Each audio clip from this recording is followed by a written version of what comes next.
Good morning, this is hjpizarro. Welcome to the channel. This is Repurposed Auto Parts, where in every episode, my family and I will take something from the junkyard or the salvage yard and turn it into a piece of car furniture.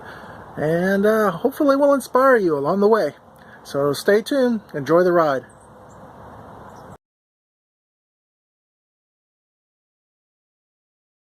Don't forget to hit the thumbs up button below if you like this type of content. Also, you can subscribe to this channel by hitting the red subscribe button below, and if you hit the notification bell below, you'll be alerted of new episodes. For those of you that don't know, I'm in Pennsylvania.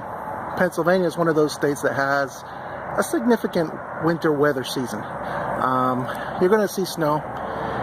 It doesn't matter if you're in Erie or Philadelphia or points in between. Snow is just a part of life. As such, the car show season is abbreviated. It's not all year long, like you might find in Miami or California. So from November, December-ish time frame till about March, April time frame, a lot of people put away their cars and they start working on them. They have different projects in their garages that they're going to start putting together. And we're a little different. We have parts that we put together, and we rejuvenate them, give them new life. And because of that, during the summer I not only go to the car shows, but my family and I also keep an eye out at yard sales for different things that interest us that we might be able to turn into something. Those some things that we turn them into are going to be the subjects of these episodes. We're going to start off with this is a Mercedes wheel. This was found not at a salvage yard, actually. This was taking up space in somebody's garage, and he didn't want them there anymore. And I say them, plural. There was 4 of these. We agreed to take them off his hands.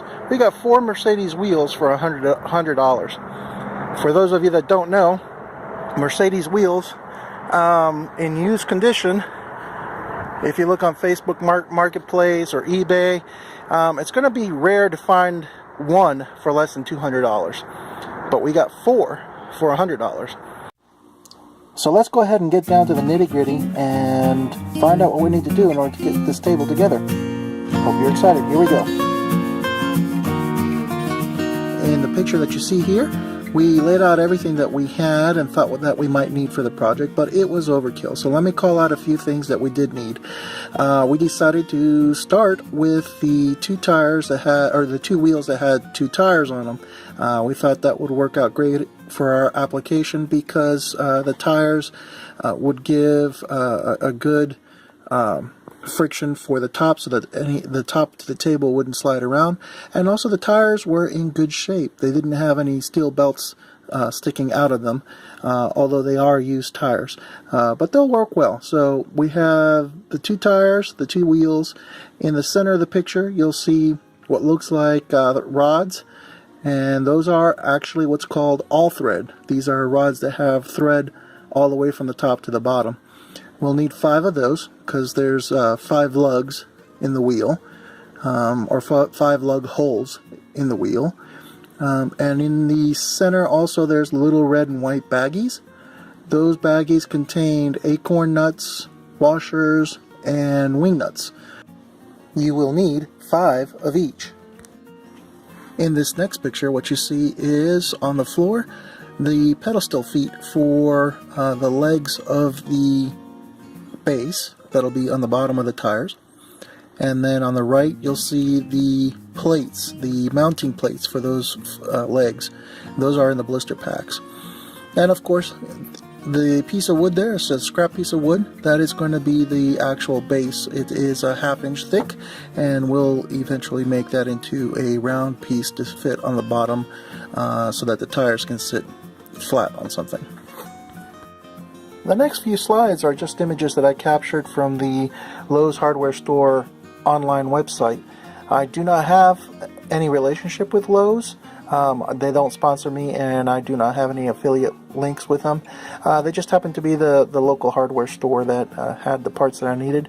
But any hardware store would have these. These are readily available parts, whether it be Home Depot, Lowe's, True Value, Menards, anything like that. I don't believe you'll have any problem finding them. I will also provide links in the description below so that you can look at these in a little bit more detail.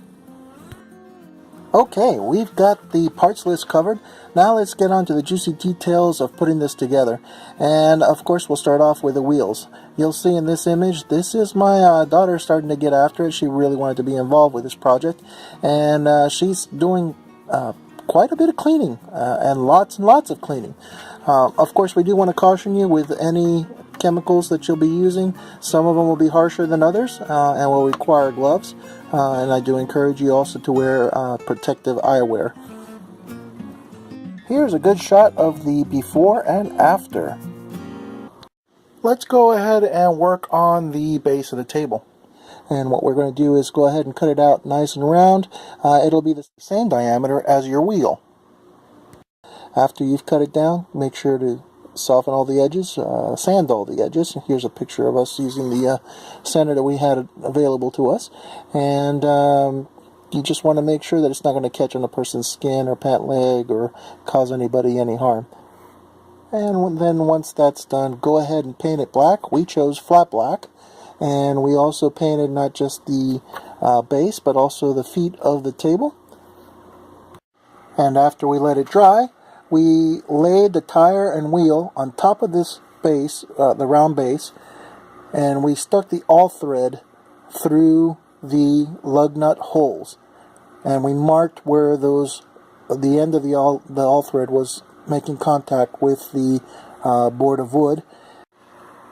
Those points of contact do get drilled out, and that brings us to final assembly.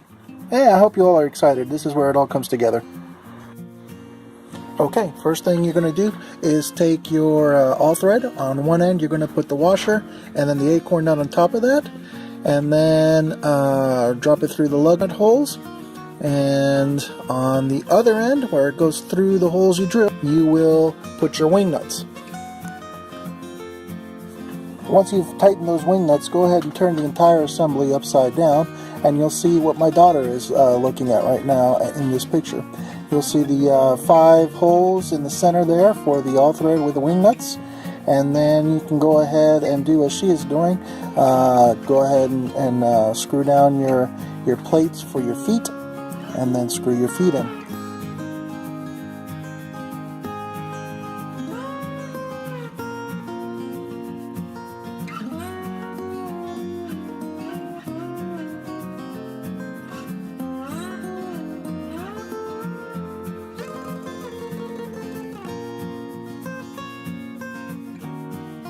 And then the only thing that you have left is the glass top. I'll provide a link in the description of where I got mine. Make sure to order the hardened glass, which is the safety glass. But that's it. You've got your winter project completed, and it should look something like this.